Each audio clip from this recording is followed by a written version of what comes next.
And greetings, y'all, and welcome to my podcast. Again, I'm just still playing around with like some of the naming of it, but I think I'm going to stick with Jacque's R.E.A.H. R.E.A.H is an acronym for Recreation, Environment, Art and Culture, Civic Engagement, Health and Nutrition. So under each one of those subjects, I like to design projects, partner with folks, and see if I can share some of my experience and share some of my access to a larger audience and see what we can do about building a better community that way. Right now, I'm bringing on Curtis Lively. Now, Curtis is someone who's in the industry, has been in the industry for a while, and he's doing something very similar, Supreme Alliance Radio. And when we met, the idea was like immediately, bam, we need to make sure that we can get him in front of some other people. We have a lot of mutual connections over the years. It's surprising that we haven't really connected like this earlier. But without any further ado, I'm bringing on Curtis Lively of Supreme Alliance Radio. Curtis, what's up, man? How are you today? I'm good, man. How you doing today? I'm doing fantastic. Thanks for asking. So when I was going through your stuff and we had talked initially, I was like, man, this is a no-brainer. Like we're doing a lot of similar things. We know a bunch of the same people. I mean, let's build this up. So what I'd like for you to do is just introduce yourself and then talk a bit about, how you got into doing radio, doing media, your ideas about podcasting, and also your passion with teaching this skill set to young people. Well, of course, my name is Curtis Lively, but everyone calls me Justice. One people that I went to school with years ago, and my mom, somebody called me by Curtis. But yeah, everyone knows me as Justice, and they know how I started. Originally, was through promotions, doing events, showcases for kids and adults. It really took off back in 2008, and thanks to a whole lot of people that supported me. I'm saying I had a nice strong team back then, and we was doing it for about 3 or 4 years here in the city of Trenton, and having fun with it, showcasing a lot of people, a lot of artists. That was always my thing, is putting people in the limelight. And it's kind of weird because I'm on the other side being interviewed instead of doing the interviewing.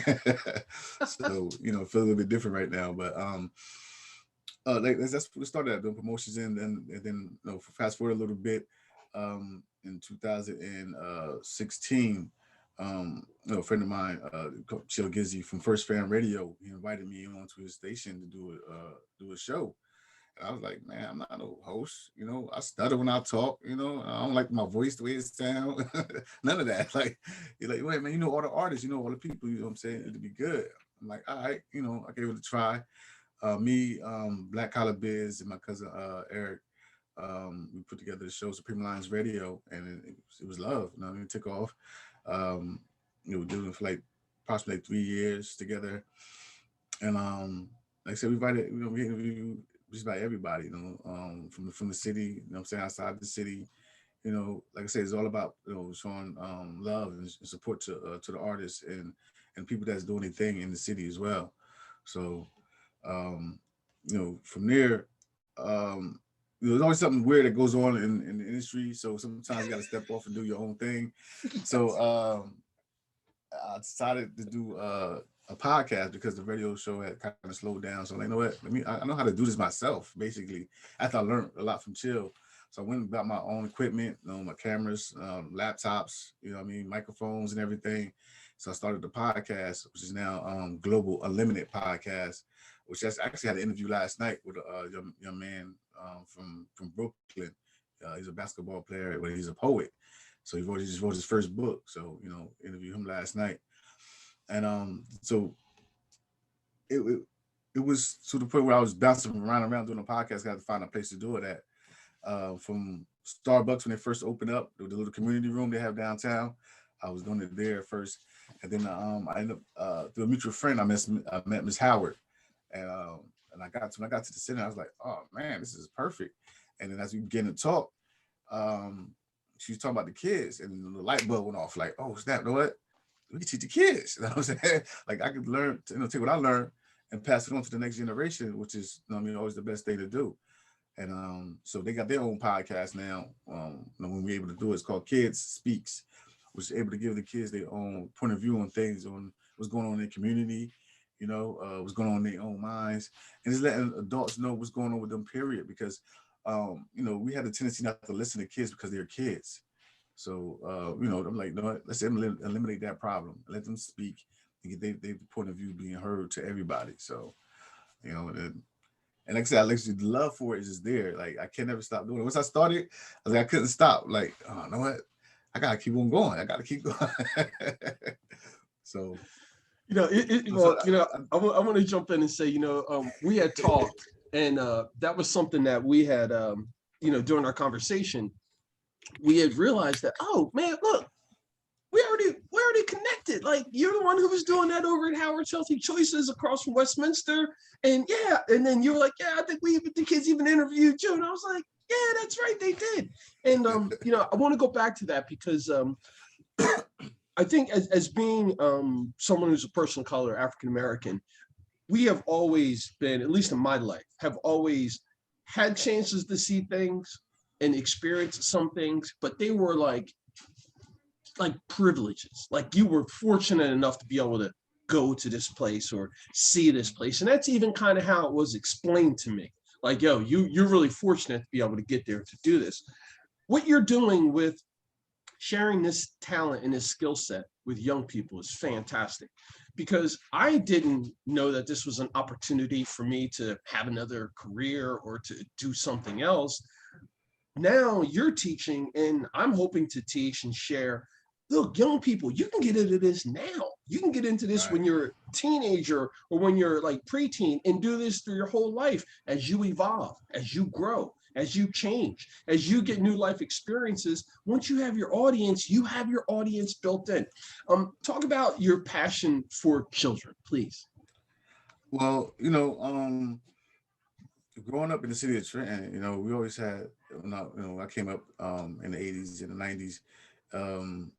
It was always something for us to do. I'm saying, we might have strayed away a little bit here and there, but it was always things for us to do, outside of school or stuff like that, after school programs and things of that nature.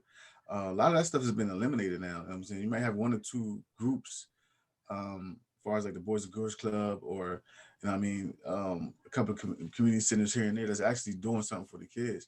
It's just that when it comes to my city, you know what I'm saying, to any major city, like the youth is definitely the future, man. This is their time. Like, we here just to guide them. You know what I mean, we live in our, you know what I'm saying, we up at the age in our lives, so like we kind of set in our ways and things that we do.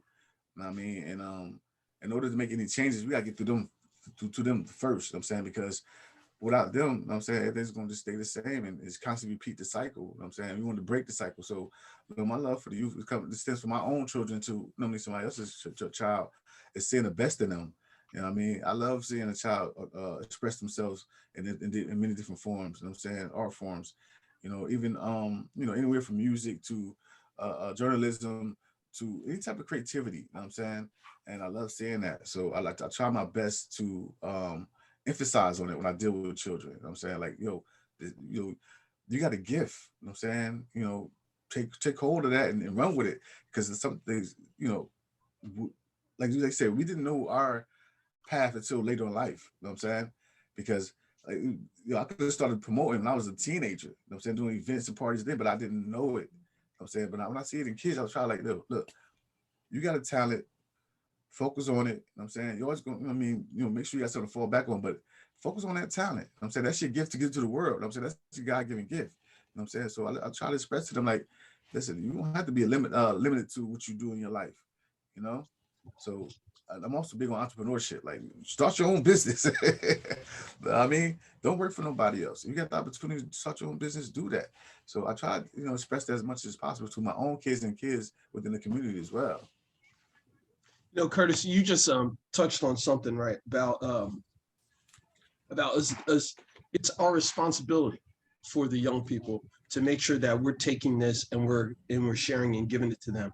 I think back and reflect on my life, and I know I heard all those things and so forth, but I think that when I look at society as a whole, I don't really see like people doing that for other people. Like they may do it for their kids, they may do it for their loved ones, but I feel as though that we're moving into this time where more and more people like yourself are vocalizing, like saying, "Nah, we got to do this for all the kids. All the kids That's need this right. opportunities access. We need to treat all children that come into our lives like they're all our own children." Can you talk about how that passion has developed and how you're living that out?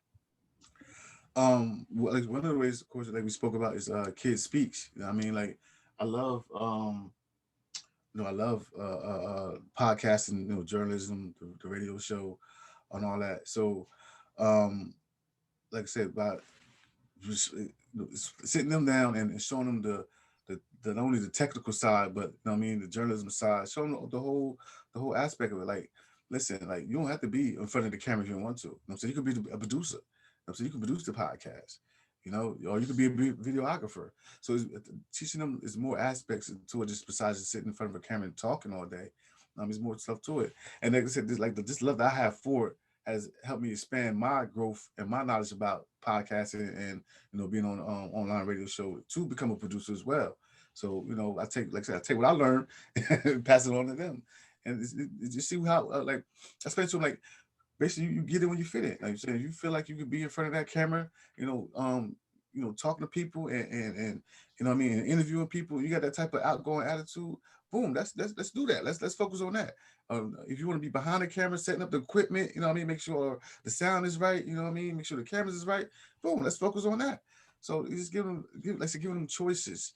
I mean, give them choices that we wasn't given when we was younger. We was taught certain a limited amount of things. Go to school, get a job, and pay bills. That's it. You know what I mean? We was never given the option to really focus on our gifts or saying our entrepreneurship type frame of mind. You know what I mean? It was all the same repetitional thing growing up. You know what I'm saying? If you didn't go to get graduate from high school, at least maybe try college. If you don't want to go to college, get a trade, which ain't nothing bad with that, nothing wrong with that. But what I mean? We got kids more options. You know what I'm saying? More flexibility with the things they want to do in their life and don't shut them down. You know what I mean? I see it all the time. I see kids go through stuff and not disrespect or say them bad about their parents, but they don't feed that gift, what I'm saying, and nurture that gift that kid has. And when I see it, I'm like, you know what? They got something going on, man. So I'm gonna do my best to make sure they live it out. You know what I'm saying? They try their best to live it out. Curtis, I want to say to you that you just also touched on something that was really important. And it's about, in my mind, the note I'm writing is like to break the cycle, right? If we have, and then I'm going to go and talk a bit about my personal situation. Like my father, my biological father was in the house, but he wasn't there. You know what I mean? Like he wasn't molding me and directing me like in the communication style. Like he was there, but he was just there as like a figure almost, like an authoritative figure. Whereas, as I get older, I realize, wow, he had all these different life experiences. After he's dead now, he had all these different life experiences. He traveled around the world. He had all these different things. And he didn't pour that into me. He was pouring something else into me. So I know that I think I would have benefited more if he was pouring something else into my cup. And I think as a parent, our responsibility is to find out what to pour in that cup. It's not just, hey, I'm pouring and whatever I pour, you take. Because I think that's, I mean, we're all a little bit different. We could have two kids, twins, grow up in the same household, same life experiences, and be totally different people. And Absolutely. we all have those experiences in our lives, and maybe they're our own personal experiences. So it behooves us then to provide all the other people we come in contact with that same flexibility and those same options. Like you said, maybe someone doesn't want to be on camera, but maybe they want to be behind camera. Maybe someone wants to write scripts. Maybe someone wants to arrange a set or design the artwork or something like that. Exactly. There's opportunities for that. And I think that a lot of children, especially children of color and children who grew up in environments like Trenton, people aren't taught, they're not teaching them that. I want to give an example. Not far from here in Princeton, we have McCarter Theater, which is a wonderful theater up in Princeton. Really, yeah. And a lot of folks don't realize that that's a full-time functioning, working professional theater with international acts that are coming in. Well, that means they have to have a full-time electrician, carpenter, artist, a wardrobe designer. All that stuff Exactly. needs to be there. Now, if we got a young person who loves dressing up, loves writing dance skits and things like that, let's pour into them and say, hey, look, how do we get you connected to another agency that's close by? That Right. maybe we'll take you on as an intern while you're in high school or during Christmas and summer break, those types of things. And I say that because that is what is happening on a regular basis. Our son was fortunate enough to go to a private school. And I Mm-hmm. can see that pouring the opportunity into him to go in private school has really helped him in college because he's prepared now for studying. He's prepared now for all those ancillary things that a lot of times children in public schools don't get for whatever the Right. reasons are. And I'm glad that you're taking your passion of technology, radio, TV, media, and that you're saying, hey man, how can I share this with my local community? And then to tie it into the fact that, when you were a kid, like you were throwing parties and events, and now you got that experience kind of all coming together, bro. All right, I'm gonna go off and talk about some of the fun stuff right now. Not that this other stuff wasn't fun, but what are you feeling right now? What music are you listening to? Movies? What artwork are you submersing yourself in? Which really like kind of got you? um Music, I'm stuck in the 90s. I ain't gonna lie. That's my era. You know what I mean, that's the golden era. That's the era I grew up in. So, no disrespect to the new era. I listen to some of their music, like some of the new artists like Kendrick Lamar, Bobby Smurda, like some of these songs, Future. Some of these songs I can, listen to, some of them. You know what I mean? But, like I said, I'm still stuck in the 90s, man. The hip hop era, Biggie, Pac, you know what I mean? Boot Camp Click, Buckshot, MOP, De La Soul, Tribe Called Quest. Oh, The hey, there list we go on go. and That on. You dirty know what I mean? The backpack, list go on baby. and on. Yeah, that backpack. Uh, uh, um, I was listening to Das Effects the other day. EPMD. You know what I'm saying? So from KRS on, actually my first hip hop tape was actually the Fat Boys. Actually, that when I was younger for Christmas. Actually put it on my Christmas list. I wanted Fat Boys thing, and that kind of took me from there. But yeah, so hip music, I'm still stuck in the 90s. I give some of this new music now every now and then, because my son listens to it, so I got no choice sometimes. We in the car together, he driving, so he plays his music. So, some of it I can listen to. Movie wise, well, The Matrix just came out, so I've always been a Matrix fan. So the new Matrix just came out. I watched it on HBO Max, and it was pretty good. I liked it. So you actually could tell it was like another trilogy to this one as well. The way they set it up, it should be anyway. That's how I think. That's how I feel about it. You know what I mean? Um, So, all right. So let me just make sure I get this right because I'm smiling over here. My cheeks are killing me. So I'm a '90s hip hop fan as well, man. Gangstar. That's mm, Guru. That's all my stuff. Yeah. I think I so, probably I think I burned out that Midnight Marauders CD. I think I played that thing, man. Burned that thing out. But like so you have your genre that you're really into, right? And I feel it because that's I'm passionate about that era as well. And then like you're also listening and hearing what your son and what the younger generation is listening to now. Let's talk about like music in general, like hip hop music and stuff like that, and how it's evolved.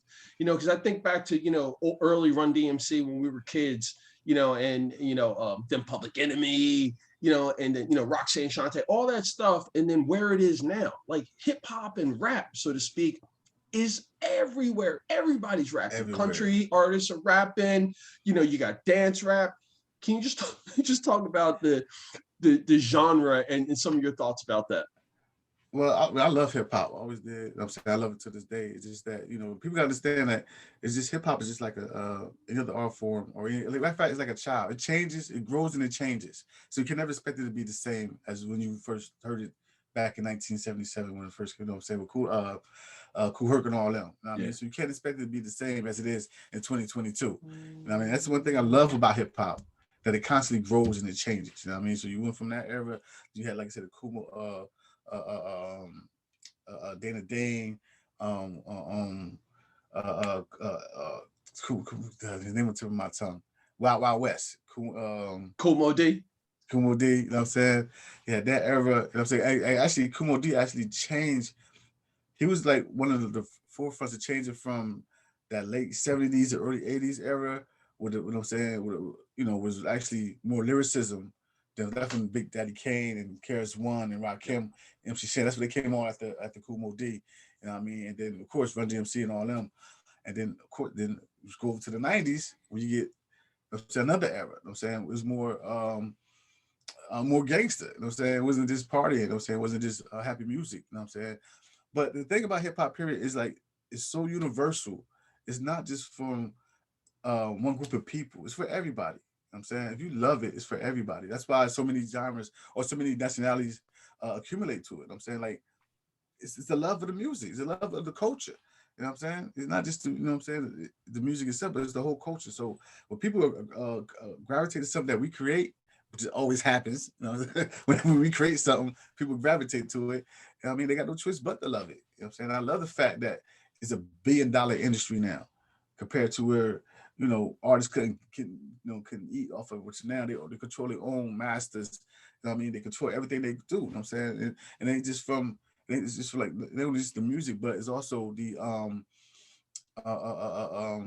like the marketing as well. Yeah. They turn themselves into a brand. It's a brand now. You know what I mean? So they don't limit themselves, which is good for people to see. Like far as business people, like on the business aspect for kids to see. Like I don't condone all the other extra stuff. You know what I'm saying, like, you know, everybody dying every verse, but Yeah. it happens. You know what I'm saying? Like, you know, that's him expressing himself. All right, cool. But the way the business is handled now, I like it. I like it a lot because it's more of a brand than anything. You know what I mean? So, and like I said, hip hop will never die, man. As long as it's living in my heart, it'll never die. Yeah. And I think that oftentimes, again, going back to the idea of putting things into a box, um, he's live. I mean, music, spoken word, the energy, the spirit that's put in there is really critical. And we're in a space right now where, like you nailed, creative items from people of color are often consumed globally. And Right. when I say consumed, I mean they're scooped up, gobbled up, remanufactured, reshared, all these different things. And when you talk about ownership, and when you talk about branding, and now the artists have the ability to get their own music out, control where it's played, earn the income that they want off of it. All that stuff is great as society continues to move and expand. And with Supreme Alliance Radio, um, I assume that you're teaching the young people who come through there and others that same thing. So can you just touch on that a little bit, and then let's get ready to close this out. Definitely, because besides the podcast and the radio show, I still deal with promotions. I actually do a comedy show called Tickle My Funny Bone. So this is a perfect example of branding right there. There you go. So I let them know, like, you know what I'm saying, it's all about um because once you're able to brand something and spread the word about it, and put together a dope product for it, I'm saying people going to gravitate to it. Like when I first started the comedy shows, you know what I'm saying, the first show was you know what I mean, and the second show and every show after that was sold out because the way we branded it, the way we put it together, the way we marketed it. You know what I'm saying? So like this also going back to telling kids, like, bro, you don't have to put yourself in a box. You know, you don't have to keep yourself. You don't have to work a 9 to 5 if you don't want to. You know what I'm saying, be creative, come out. You know what I'm saying, and start something new. You know what I'm saying, if not, add on to what's already being done and just put your little twist on it. Take it as your own. Put your own little twist on it. Like comedy show's been done for years. I mean, but it's the way that we do our show that people love. You know what I mean? That keep people coming out every show. So, matter of fact, we have one coming up on the 29th of January at the Elks Lodge. You know what I'm saying? You can reach me for tickets at 609-510-8661, or Facebook is on Facebook, Eventbrite. So, like I said, January 29th at the Elks Lodge in York, New Jersey. My number for tickets is 609 510-8661. I almost forgot the number. But like I said, that's branding right there. Like with the stuff that you wear right now. I'm not sure what it is, but when people see it, they see you in it, they're like, oh no, I gotta get that. I want that. You know what I'm saying? So that's part of you branding, or even somebody you got a sponsor. They like, you know what? You wear my shirt on your show. You know what I mean? See, and that's the entrepreneurial spirit that lives in this area. I mean, you are one of many, I am sure. You've got a whole network that you can work with. This city is ripe with artistic talent. And when I say artistic talent, I mean soup to nuts. If you want someone to look a certain way to be the artist, bang. If you want a certain type of art, we can get that for you, bang. We can even have opportunities to go way back, and we can pull some heads that are 70, 80 years old that have been grinding, that are here, that if you hit them with the right contract, the right gig, they'll come out of nowhere. Right. And put on a wonderful performance. The saying Trenton makes, the world takes, it truly is. It's just that we haven't, I think the later generation hasn't fully grasped our power. And that's why I encourage folks to get out of here. Get out of Trenton. Even if you want to come back, travel, let people know who you are, and then come back and see what kind of juice you have when people, because people see what we're doing, but it's just that, sometimes locally, you just might not get as much love as you would think. Exactly. And you hit the perfect point, because you got to get out to see the world, just to, you know what I'm saying, just to get the vibe of different things. Now, I mean, being stuck in Trenton or any city, you know what I'm saying, is not good for the soul. You know what I mean? You got to see things, experience different things. And that happened to me when I got a little bit older. When I was about like 18, 19. I got outside of Trenton. And once that happened, I was doing stuff in New York, in Philly, Florida, you know what I'm saying, like California. I was like, I got to get away. But the more I got away and I came back, I was able to bring everything I learned and everything that I experienced back to Trenton. You know what I'm saying? And share that with everybody here as well. So, definitely. Well, my man. Well, listen, Curtis, I can't wait for you to come back and talk more on a regular basis, known as Justice, talking about the different events and so forth. Now, I want to make sure that I get a quick plug in here. Tickle My Funny Bone comedy shows, January 29th, 2022 at the Elks Lodge in Ewing Township. For tickets, 609-510-8661. Tickets 609-510-8661. It's also on Eventbrite. Tickle My Funny Bone. Curtis Lively, Justice, Supreme Alliance Radio. Thank you for your time, sir. Yo, thanks for having me. I appreciate it, man. All right, respect. And there you have it, folks. Another few minutes spent introducing you to one of my friends, another human being who's doing some awesome stuff and who wants to do more. Pay the artists, support the artists. Remember, art is what drives our society, all realms of art and creation. Be sure to send me an email, jacquesreach@gmail.com. And in closing, remember, it's always about justice, peace, and humility.